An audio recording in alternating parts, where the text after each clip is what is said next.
तुर्की के सदर रजब तैयब उर्दगान, जो कि 2 बार तुर्की के इक्तिदार पर हुक्मरानी कर चुके हैं और अब सन 2023 के इंतखाबात में कामयाबी हासिल करके तीसरी बार अपने मुल्क पर हुक्मरानी करने जा रहे हैं।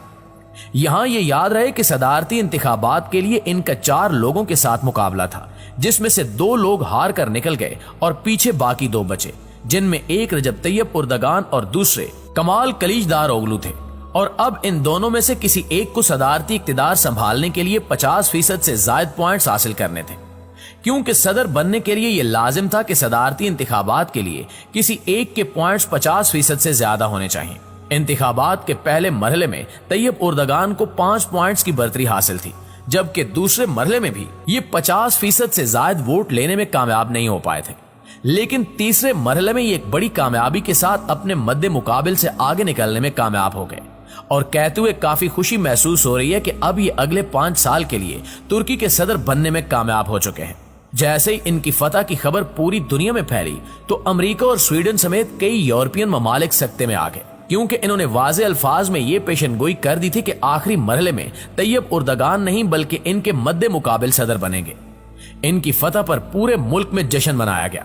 पूरी तुर्क अवाम हाथों में झंडे उठाए सड़कों पर निकल आई।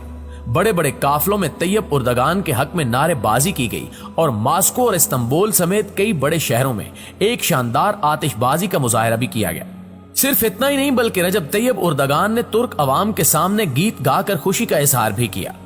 इनकी फतह पर जहां इनके कई दोस्त ममालिक ने इन्हें तीसरी बार मुल्क का सदर बनने की मुबारकबाद दी, तो वहीं पाकिस्तान के भी कई सियासतदानों ने इन्हें एक शानदार फतह पर खूब सराहा, जिनमें पाकिस्तान के वज़ीर-ए-आज़म शहबाज शरीफ, बिलावल भुट्टो जरदारी और इमरान खान समेत कई सियासतदान शामिल हैं। फतह के बाद इन्होंने अवाम से पहले खिताब किया, जिसमें इन्होंने कहा कि तुर्क अवाम ने मुझे सदारती फर्ज और पार्लिमानी अक्सरियत के साथ जस्टिस एंड डेवलपमेंट पार्टी और इत्तेहाद जमहूरियत के लिए चुना है, इसलिए मैं तुर्क अवाम का दिल से शुक्रिया अदा करता हूँ और पूरे मुल्क को मुबारकबाद पेश करता हूँ और इस खूबसूरत लम्हे के लिए अल्लाह का जितना भी शुक्र अदा करूँ कम है और अपने अल्लाह से दुआ करता हूँ कि अपने अगले 5 साल दौरे हुकूमत में हर वो काम कर सकूं जो मैं अपने पिछले दौरे हुकूमत में नहीं कर सका।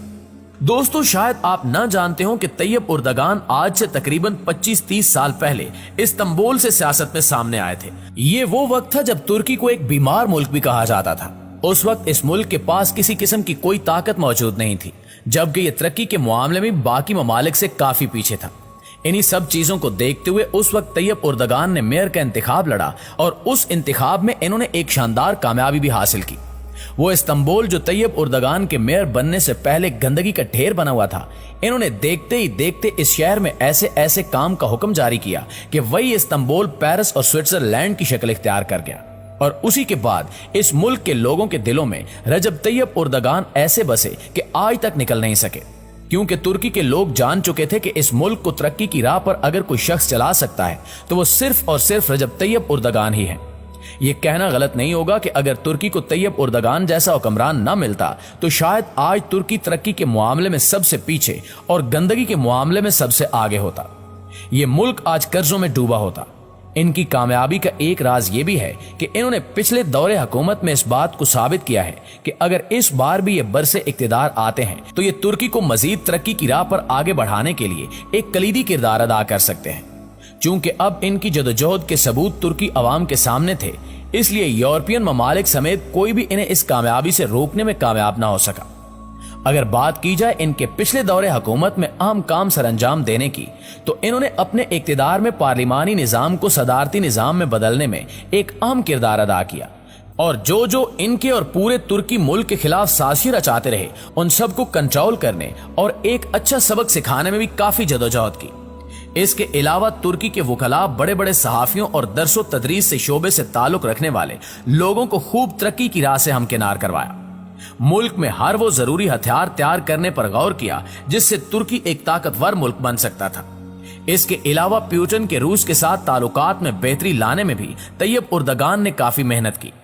सन 1928 से पहले तुर्की के आईन में कोई रियासती मजहब नहीं था, लेकिन चूंकि ये खुद भी मुसलमान हैं, इसलिए ये पूरे मुल्क में एक इस्लामी निजाम कायम करने पर डटे रहे। जबकि अब सवाल ये उठ रहा है कि अब ये अपने अगले 5 सालों में मुल्क में क्या क्या कारनामे सरअंजाम देंगे। जैसा कि इन्होंने फतह के बाद अपने पहले खिताब में भी यही बात कही कि वो अपने नए दौरे हुकूमत में शाम की जमीन को आजाद करवाने में पूरी कोशिश करेंगे ताकि शाम के लोग अपने मुल्क वापस जा सकें।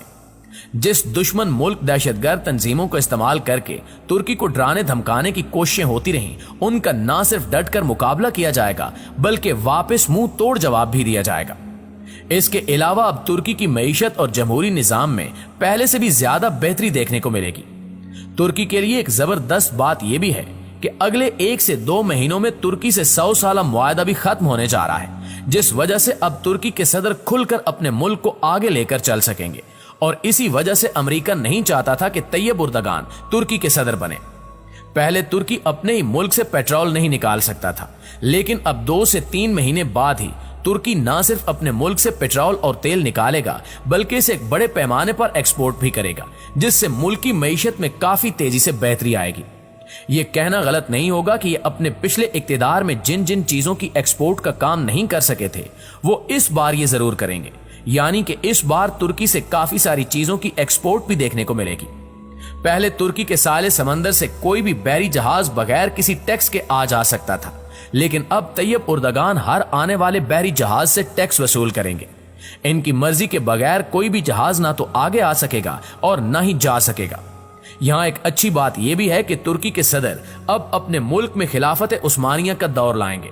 इनकी पूरी कोशिश रहेगी कि मुल्क में सिर्फ और सिर्फ इस्लाम का ही बोलबाला हो। इसके अलावा तैयब उर्दगान के इस दौरे हुकूमत में अब वो काम भी होगा जो पहले कभी नहीं हुआ था। जी तो प्यारे साथियों, ये थी हमारी आज की वीडियो। इस हवाले से आप दोस्तों की राय क्या कहती है कमेंट करके हमारे साथ शेयर जरूर कीजिएगा। इंशाल्लाह आपसे मुलाकात होती है अगली वीडियो में। तब तक अपना ख्याल रखिए। अल्लाह निगहबान।